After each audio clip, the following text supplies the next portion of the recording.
Welcome back to Ask Allison. Here's today's question. I've done all the free DIY and cheap bootstrappy ways of marketing for several years and have built a good but not full practice. Don't have as much time to market anymore. Website is my main referral source. Where to start investing into advertising? Google ads, Facebook or Instagram ads, SEO consulting, something else entirely? So first, I want to thank TherapyNotes for sponsoring Ask Allison. They are the #1 rated electronic health record system available today. They have live telephone support 7 days a week. They are rated 4.9 stars out of 5 on Trustpilot, and they have a 5-star rating on Google. They make billing, scheduling, note-taking, and telehealth incredibly easy. And now for all you prescribers out there, they are introducing ePrescribe. So if you're coming from another EHR, TherapyNotes makes the transition incredibly easy, importing your demographic data free of charge so you can get going right away. Find out why more than 100,000 mental health professionals already trust TherapyNotes. Go to therapynotes.com and enter the promo code ABUNDANT for 2 months absolutely free. Okay, so when you say you've done all the free marketing strategies and you haven't gotten full, I'm left with a lot of questions. I'm guessing by free, you mean cheap. I don't know any totally free marketing strategies that can fill your practice. Like sending letters to doctors' offices, introducing your practice is close enough to free that I'd count it as such, but I'm pretty sure that 99.9% of those letters get glanced at and then recycled. So I'm assuming you mean coffee networking and building a website that doesn't cost an arm and a leg, maybe not too expensive online listings, things like that. Now, here's what had me nodding. And I don't mean this to sound harsh, but it may. Just because you're trying doesn't mean you're doing it effectively. And that's not just you, that's all of us. So we don't know what we don't know, right? And if you don't know how to network effectively or how to write an online listing so that people will call, no amount of advertising is going to work. You may stay plateaued because you've gotten as far as the free stuff can take you with your current skill set.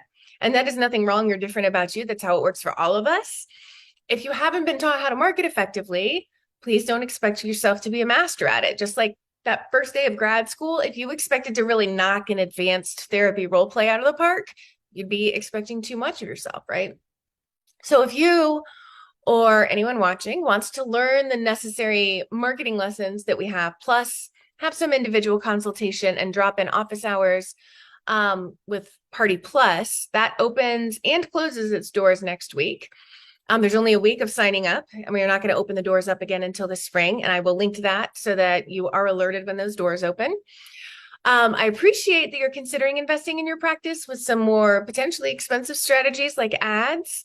What I really want other therapists to consider is whether their money is being used as an investment. So if, for instance, you spend less time and energy on the cheap stuff, you invested a few $100s or a few $1,000s in the right, more expensive strategy, you might get full. You likely, if it's all done with best practices, you would get full for longer, or be full longer, right? So you're making tens or hundreds of thousands of dollars back from that investment sooner.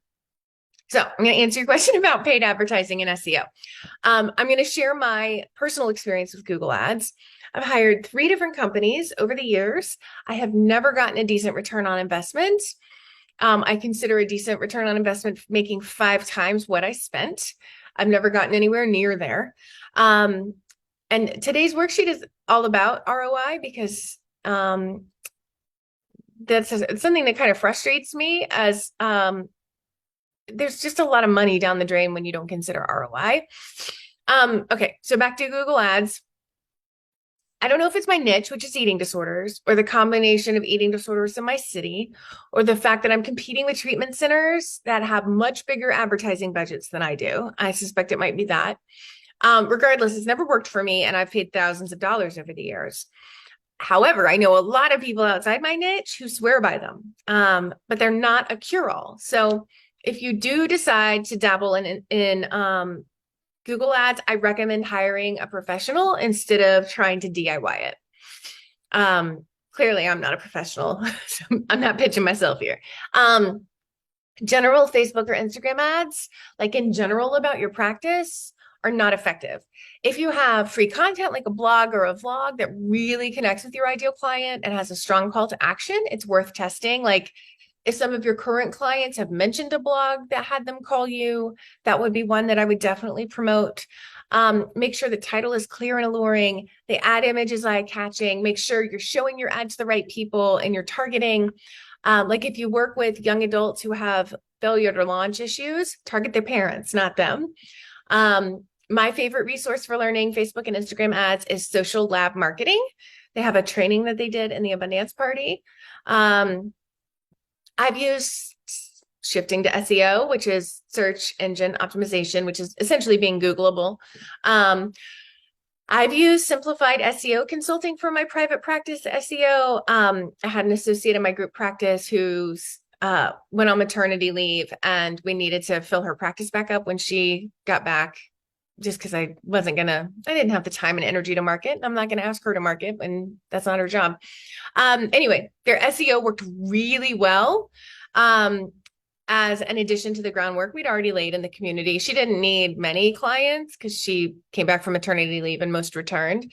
But, she wanted to be full. I wanted her to be full. So if I had to choose between SEO, Google Ads, and social ads, I would choose SEO personally. But only if I knew my website converted well among the people who found it. So it sounds like most of your people are coming from your website, so something is clearly working there. I definitely wouldn't want to spend so much money to get people to my site. For those of you who are unsure if your website's converting, don't spend a bunch of money on SEO if you're not sure, because then you're literally just spending money for them to go to your website and click away, right? That's no good. So if you need some help getting your website to the place that you feel like, oh yeah, it's definitely converting, I'm getting clear messaging that it's converting from my clients, then if you need help getting there, come join us in Party Plus next week. It's a 6-month program, and thus we won't open it again for 6 months.